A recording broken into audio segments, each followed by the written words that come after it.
ทางพวกเราจะทำกิจกรรมปรับพื้นลานปฏิบัติธรรมของวัดพระธาตุเถนจันทร์ซึ่งปัจจุบันเป็นลานทรายลานหินเนาะลานดินถ้าปีหน้าวันสงกรานต์เราจะทำบุญถวายก้อนอิฐเพื่อที่จะปรับพื้นทางสำนักศิลปากรเห็นเป็นเช่นไรเขาก็บอกว่าอนุโมทนาเพราะว่าถ้าลองงบของศิลปากรมาช่วยปรับเนี่ยคงจะเกิดขึ้นยากและก็ช้าแต่ถ้าชุมชนเราช่วยกันเนาะเรามองเห็นว่าสถานที่นี้เป็นสถานที่ของบรรพชนและอยู่ในเขตของตำบลเราถ้าเราช่วยกันฟื้นฟูพัฒนาเพื่อให้สถานที่นี้เป็นสถานที่เป็นสัปปายะแก่การศึกษาและการปฏิบัติธรรมสืบไปเนี่ยเราสามารถทำได้โดยมีคณะสงฆ์มีสำนักศิลปากรเป็นที่ปรึกษาญาติโยมทุกคนเป็นเจ้าภาพเป็นเจ้าของร่วมกันเนาะอาจจะได้ประสานกับวัดช่างทองเนาะ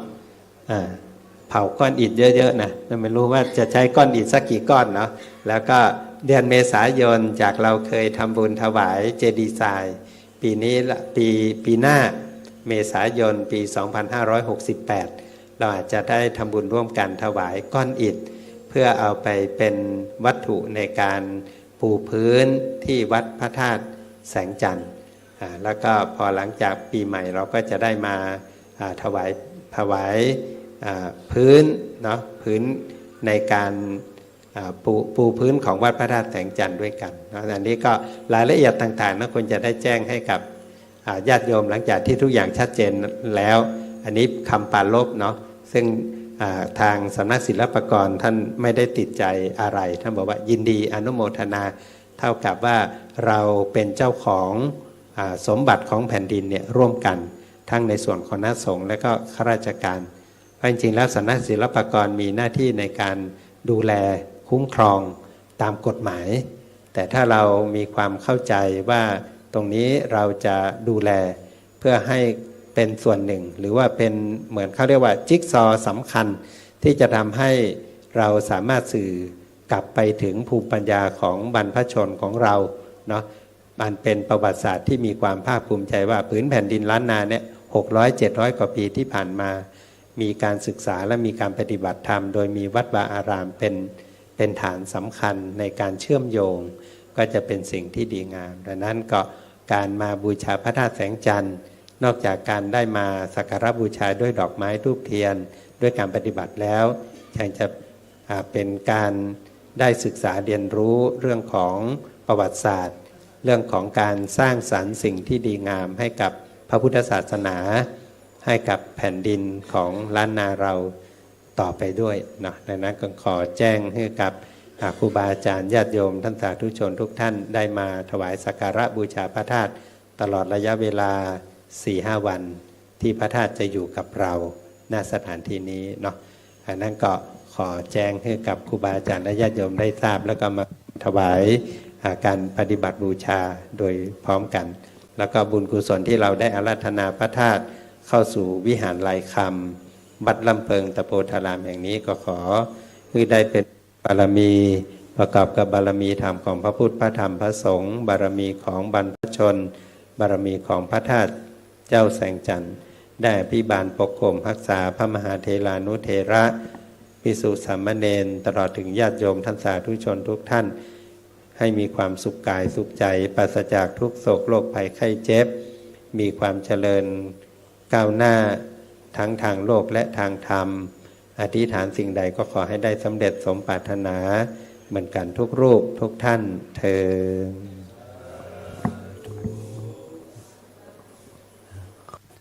อนุโมทนาขอบคุณท่านพระครูธีระสุตตพุทธดร.เจ้าผู้ช่วยอธิการบดีมหาวิทยาลัยมหาจุฬาลงกรณราชวิทยาลัยวิทยาเขตเชียงใหม่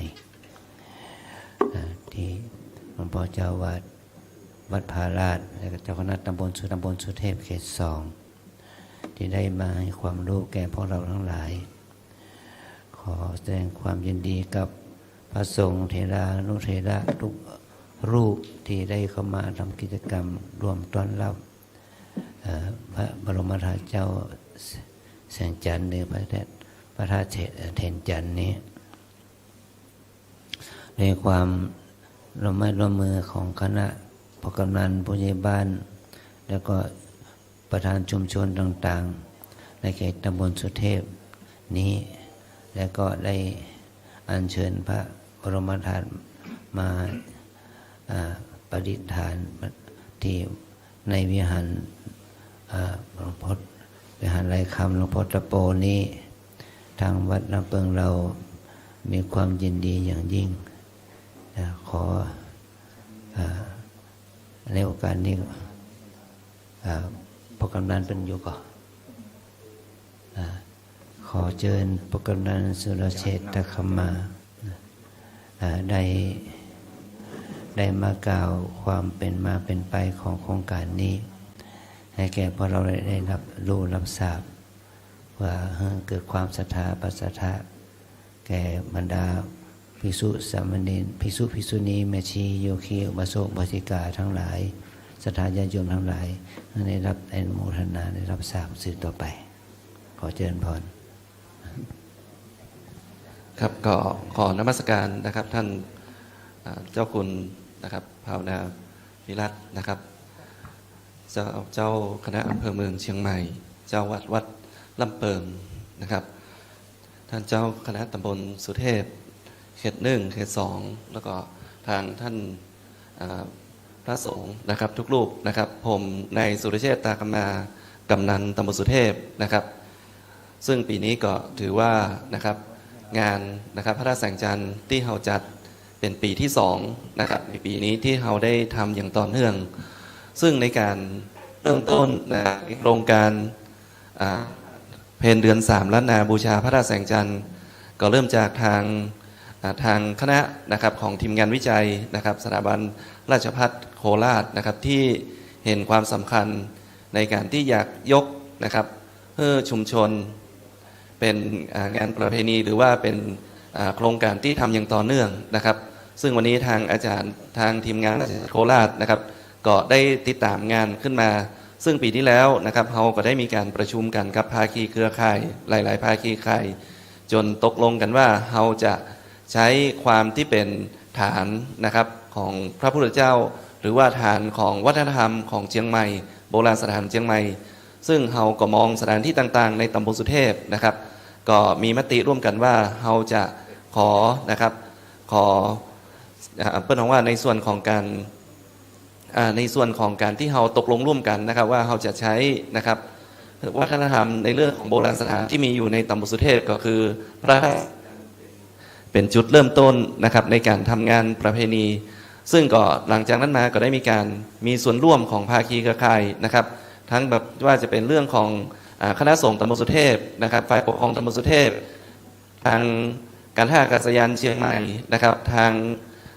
การท่องเที่ยวแห่งประเทศไทยสาขาเชียงใหม่วันนี้ทางผู้อำนวยการการท่องเที่ยวก็มาตัวนะครับวันนี้มานั่งตั้งหน้านะครับผู้อำนวยการการท่องเที่ยวแห่งประเทศไทยก็สาขาเชียงใหม่ก็มาร่วมนะครับ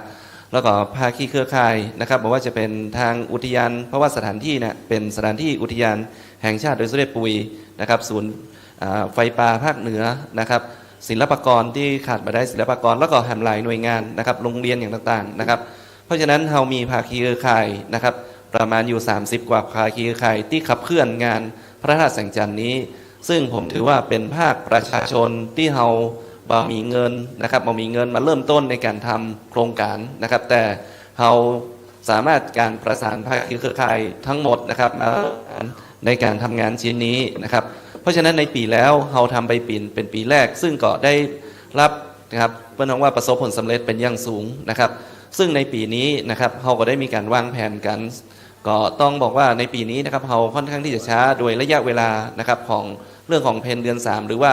งาน3เพลงนะครับปีนี้มันมาเวยนะครับซึ่งก็ได้กำหนดนะครับวันที่12ถึงวันที่16ซึ่งปีแล้วนะเรากำหนดวันที่20ปลายนะครับแต่ปีนี้ด้วยงานกฐินด้วยอย่างต่างๆซึ่งคณะสงฆ์มีงานนะครับแล้วก็เราก็สามารถที่จะขยับมาแต่ถึงแม้ขยับมานะครับความร่วมมือในปีที่แล้วกับปีนี้ยังเหมือนเดิมนะครับเพราะฉะนั้นวันนี้นะครับก็ถือว่าเป็นปีที่2ในการมีส่วนร่วมของทุกภาคส่วนนะครับเพราะฉะนั้นในสมบัติที่เราเกิดขึ้นนี้ผมถือว่าเป็นสมบัติของคนตำบลสุเทพที่เรามีอยู่นะครับ ก็เลยมาหลอมรวมกันเพื่อเป็นงานประเพณีรอบปีต่อไปผมคงคิดว่าน่าจะเป็นงานยิ่งใหญ่แล้วก็จะเป็นงานต่อๆกันไปนะครับของคนตำบลสุเทพนะครับเพราะฉะนั้นในวันนี้นะครับผมก็ต้องกราบนะครับขอบพระคุณนะครับท่านพระครูโทษนะครับท่านเจ้าคุณภาวนาวิรัตนะครับท่านเจ้าคณะอำเภอเมืองเชียงใหม่นะครับที่ได้เล็งเห็นความสำคัญของงานประเพณีซึ่งท่านได้แจ้งว่าต่อไปก็ต้องเป็นงานของคณะสงฆ์ตำบลสุเทพโดยมีเจ้าคณะตำบลทั้ง2เขต1และเขต2นะครับแล้วก็คณะสงฆ์ในตำบลสุเทพทั้งหมดนะครับต่อไปเขาก็จะร่วมนะครับในการดำเนินโครงการนี้เพื่อจะเป็นงานอย่างต่อเนื่องให้คนตำบลสุเทพตลอดไปครับผมครับขอกราบพระคุณเป็นอย่างสูงครับ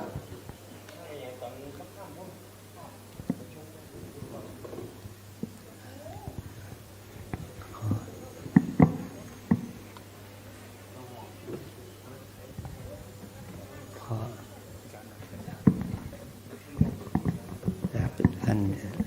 เชิญใครมานี่เราเรียกปัจจุบันนี้เรามีพระมหาเถระอันเป็นอาคันตุกะที่มาเยี่ยมมาพักอาศัยมาพักชั่วคราวที่จะได้ไปทำบุญครบรอบ102 ปีชาตการประเดชพระคุณหลวงปู่ประพรมมงคลท่านเจ้าคุณอภิญญาหรือพระราชพัชรพัฒนาจารย์พระอุปถาของ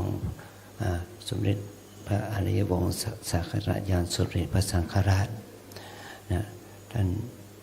ได้มาวัดเรานี้ในการสนิทเป็นสนิทที่เชื่อกันโดยความเป็นส่วนดีที่ท่านได้มานี้ตั้งแต่สมัยยกฉัตรพระยกฉัตรอุโบสถนะมาเรื่อยๆมาสมัยที่พระบาทพระสมเด็จพระสังฆราชพระคุณท่านได้ดำรงสมณศักดิ์เป็นสมเด็จพระมหามุนีวงศ์ก็ท่านได้มาที่นี่โดยตลอดด้วยความเป็นส่วนตัวแล้วก็ท่านก็ได้ให้ข้อคิดกับเราแล้วก็ขอนิมนต์พระเดชพระคุณได้พูดบางสิ่งบางอย่างเพื่อเป็นข้อคิดแก่พวกเราเอาแบบเอาไม้นั้นเอาไม้นั้น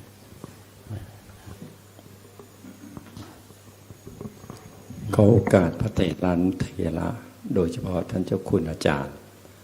และท่านเจ้าคณะตำบลสุเทพทุกท่านทุกรูปทุกคนตลอดจนศรัทธาญาติโยมเนื่องด้วยได้มีโอกาสมาร่วมในพิธีซึ่งเป็นประเพณีที่สำคัญเพราะถือว่าสิ่งเหล่านี้สมัยก่อนอาจจะได้เป็นความยิ่งใหญ่แต่ถูกลืมเลือนไปและก็ได้มีพระเถระตลอดจนศรัทธาญาติโยมทางส่วนภาคราชการก็ดีส่วนภาคของประชาชนก็ดีได้ร่วมกันในการฟื้นฟูประเพณีเพื่อเป็นจุดศูนย์รวมจิตใจของเราพุทธศาสนิกชนตลอดจนเป็นการที่จะนำมาซึ่งประโยชน์แก่ชุมชนในเรื่องกิจกรรมกิจการต่างๆเพราะฉะนั้นงานที่ได้จัดมา2 ปีนี้ก็จะเห็นถึงการพัฒนากันในการทำกิจกรรมและส่งเสริมให้ชุมชนนั้นได้มีการร่วมแรงร่วมใจตลอดจนถึงความเจริญทางด้านเศรษฐกิจและความขยายความรู้ซึ่งอาจจะถูกบดบังไปได้กลับฟื้นขึ้นมาให้อนุชนรุ่นหลังได้ประจักษ์ขึ้นและได้สืบต่อให้เกิดเป็นสิ่งที่ควรจะนำสืบต่อกันไปเพราะจะเป็นประโยชน์ในการข้างหน้าแม้กระทั่งในปัจจุบันนี้ก็อย่างที่เราได้เห็นว่าบุคลากรต่างๆทั้งฝ่ายภาครัฐภาคประชาชนรวมทั้งคณะสงฆ์ก็เป็นการใช้สามัคคีธรรมอปรหานิยธรรมต่าง ในการร่วมมือร่วมใจกัน นี่ก็เป็นทรัพย์หรือว่าสิ่งอันหนึ่งที่เราได้สังสมกันลงไว้ในแผ่นดินแห่งนี้ ซึ่งปู่ย่าตาทวดหรือบรรพชนของเราได้ทำเอาไว้ จึงขอให้พวกเราท่านทั้งหลายได้ช่วยกันรักษาประเพณีและช่วยกันพัฒนาประเพณีนี้ให้เป็นองค์ความรู้และเป็นประโยชน์ที่จะนำไปสู่ความเจริญของพระพุทธศาสนาความเจริญของชุมชนบ้านเมืองและเป็นที่ยึดเหนี่ยวน้ำใจซึ่งกันและกันในการที่จะอยู่ร่วมกันบนโลกใบนี้ให้อย่างมีสันติสุขและความสุขความเจริญต่อไปขออนุโมทนาทุกคนทุกท่านทุกรูปที่ได้มีส่วนร่วมในการที่ทำให้เกิดและเจริญเติบโตเป็นที่ประจักษ์แล้วต่อไปการพัฒนาตั้งแต่ระดับตำบลอาจจะต้องพัฒนาไปถึงเป็นระดับอำเภอและจังหวัดเพื่อจะได้ให้เห็นสิ่งที่สำคัญของบรรพชนที่ทำเอาไว้พระพุทธศาสนานั้นก็จะตั้งมั่นถาวรศรัทธาเมื่อเกิดความตั้งมั่นถาวรศาสนธรรมยังอยู่ศาสนาบุคคลศาสนาวัตถุต่างๆก็ยังรักษาไว้ก็ขออนุโมทนาทุกภาคส่วนมาณที่นี้ขออนุโมทนาขอเจริญพรสาธุ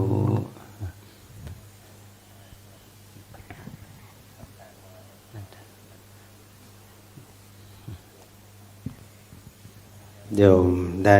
ฟังโอวาทข้อคิดจากหลวงพ่อเจ้าคุณทั้งสองรูปที่เป็นพระมหาเถระที่มีเมตตาทำให้วัดลำเปิงแห่งนี้เป็นศูนย์กลางของการปฏิบัติธรรมของเมืองเชียงใหม่แล้วก็เป็นศูนย์กลางเป็นศูนย์รวมจิตใจของเราท่านทั้งหลายชาวตำบลสุเทพในการอาราธนาพระบรมสารีริกธาตุมาประดิษฐานไว้ณที่นี้อันเป็นที่จังที่จอดแห่งเป็นนาบุญของเราท่านทั้งหลายโอกาสนี้เราจะได้วันทาขอขมาพระมหาเถระทั้ง3รูปมีหลวงพ่อเจ้าคุณหลวงพ่อเจ้าคุณราชหลวงพ่อเจ้าคุณราชพัชระ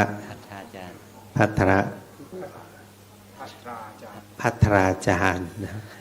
หลวงพ่อเจ้าคุณพระภาวนาธรรมวิรัตหลวงพ่อพระครูโคสิทธิ์ปริยัติยาภรณ์อันเป็นพระมหาเถระขอนิมนต์แล้วก็เจริญพรทุกท่านหันหน้ามาทางหลวงพ่อทั้ง3รูปแล้วก็ก้มศีรษะลงเล็กน้อยกล่าววันทานน้อยตามประเพณีของชาวล้านนาเราสืบนะครับวันตามิพันเตสะปังอาปาราทังคามาทะเมพันเตกะตังปุญญังสามินาอนุโมทิตัปปังสามินากะตังปุญญังทาตพังสาธุสาธุอนุโมทามิจัตตาโรสัมมาวัฏันติอายุวันโนสุขังภะลัง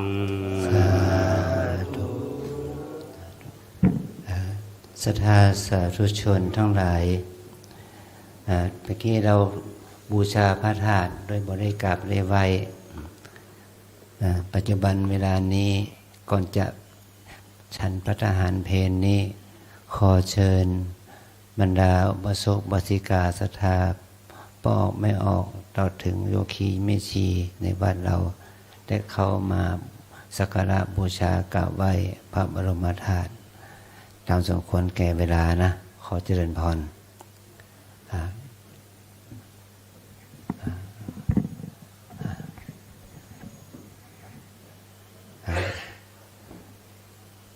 ตอนนี้ก็เสร็จพิธีกรรมเสร็จพิธีกรรมภาคเช้านะแล้วก็บรรดาโยคีไม่ชีโยคีจะเข้ามาบูชาพระธาตุเชิญเข้ามาเลยเมื่อจนถึงเวลาเพลเราฉันเพลเสร็จปั๊บเนี่ยเราจะขึ้นรถไป พระธาตุศรีจอมทอง เพื่อไปทำบุญครบรอบชาตการ102 ปีของพระเดชพระคุณหลวงปู่ที่วัดพระธาตุศรีจอมทองเสร็จจากวัดพระธาตุศรีจอมทองแล้วเราก็กลับวัดตอนเย็นเราก็จะได้ทำพิธีไหว้พระสวดมนต์ฟังเทศน์ฟังธรรมเวียนเทียนประทักษิณปฏิบัติบูชาต่อพระบรมธาตุ108 องค์นะเพื่อเป็นมงคลต่อชีวิตของเราทั้งหลายสืบต่อไปนะวันนี้จะมีการฟ้อนถวายสักการะของโป่งน้อยด้านในยังตอนนี้ก็มีคณะนักเรียนเยาวชนจะทำพิธีฟ้อนสักการะบูชาพระบรมธาตุไปด้วยกันเนาะขอเจริญพร